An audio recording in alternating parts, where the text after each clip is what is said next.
Imagine acordar com o som de carruagens correndo pelas ruas de pedra e descobrir que o governo do seu país está partindo para sempre.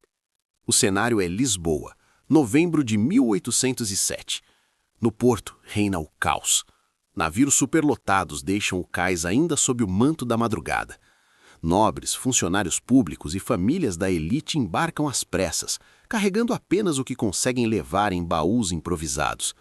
Documentos fundamentais do Estado, cofres com moedas de ouro e obras de arte valiosas são empilhados em caixas sob enorme pressão. No centro de todo esse movimento desesperado está a família real portuguesa, liderada pelo príncipe regente Dom João. Parece ficção, mas esta é uma história real. A história de como o Brasil deixou de ser uma colônia distante para se tornar a sede de um império europeu. Neste episódio, vamos acompanhar a maior operação de fuga da história de Portugal.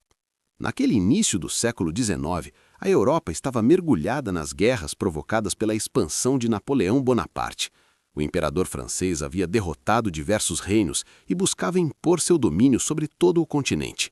Para enfraquecer a Inglaterra, sua principal rival, Napoleão decretou o chamado bloqueio continental. Todos os países europeus deveriam fechar seus portos ao comércio britânico. Portugal, porém, mantinha uma antiga e profunda aliança com os ingleses. Romper essa relação significaria um enorme prejuízo econômico, mas desobedecer Napoleão poderia provocar uma invasão militar. O governo português encontrava-se preso entre duas potências.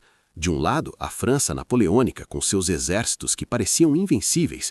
Do outro, a Inglaterra, senhora dos mares e principal parceira comercial de Portugal. O príncipe regente Dom João, muitas vezes retratado injustamente como indeciso, tentou ganhar tempo negociando com os dois lados.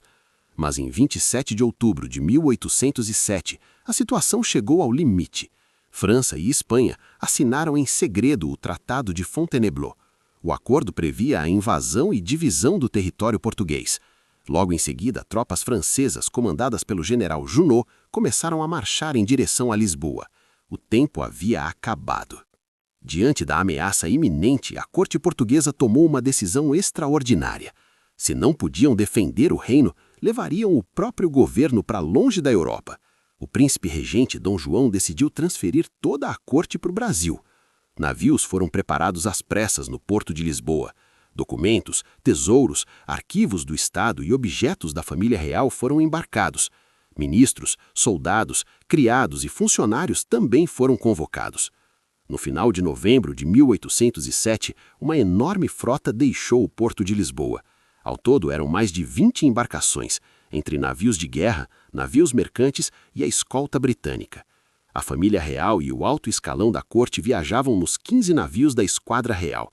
A cidade assistia atônita à partida de sua própria monarquia. Enquanto isso, as tropas francesas já se aproximavam da capital. Lisboa estava prestes a ser ocupada. A viagem pelo Atlântico não foi fácil. Os navios estavam superlotados, o espaço era apertado e as condições de higiene eram precárias. Muitos passageiros sofreram com doenças e desconforto durante a travessia. Tempestades também atingiram parte da frota. Alguns navios se perderam no caminho e chegaram ao Brasil em momentos diferentes. Entre os passageiros estavam figuras importantes da corte. A rainha Maria I, já bastante debilitada mentalmente, teria dito ao cocheiro em um momento de lucidez: "Não conduzam tão rápido, ou as pessoas vão entender que estamos a fugir." Uma rainha tomada pela demência, mais serena do que toda a corte ao seu redor. Também a bordo estava Carlota Joaquina, esposa de Dom João. Uma infestação de piolhos obrigou muitas mulheres da corte a raspar os cabelos. Para esconder a cabeça raspada, passaram a usar turbantes. Foi o nascimento de uma moda por necessidade, que as brasileiras mais tarde tentariam imitar sem saber da origem higiênica. Em 22 de janeiro de 1808, os primeiros navios ancoraram em Salvador, na Bahia. Foi ainda em solo baiano que Dom João tomou uma das decisões mais importantes da história econômica do Brasil. Ele assinou o decreto conhecido como Abertura dos Portos às Nações Amigas. Depois de 300 anos, o Brasil podia finalmente comercializar diretamente com outras nações. A decisão foi assinada antes mesmo de Dom João chegar ao Rio de Janeiro.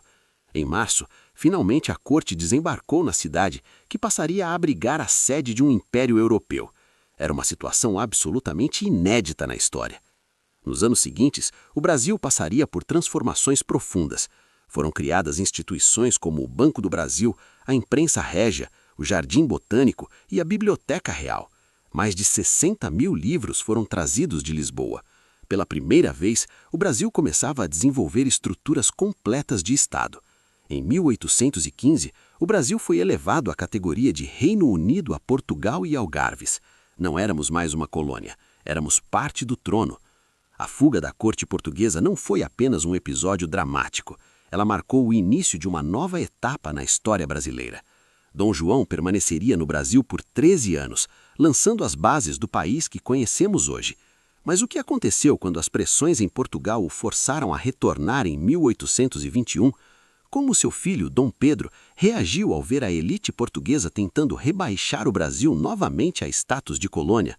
A tensão entre pai e filho e o grito de independência são os temas do nosso próximo episódio. Se você quer entender como a nossa nação realmente nasceu, inscreva-se e não perca o próximo dossiê. Até a próxima!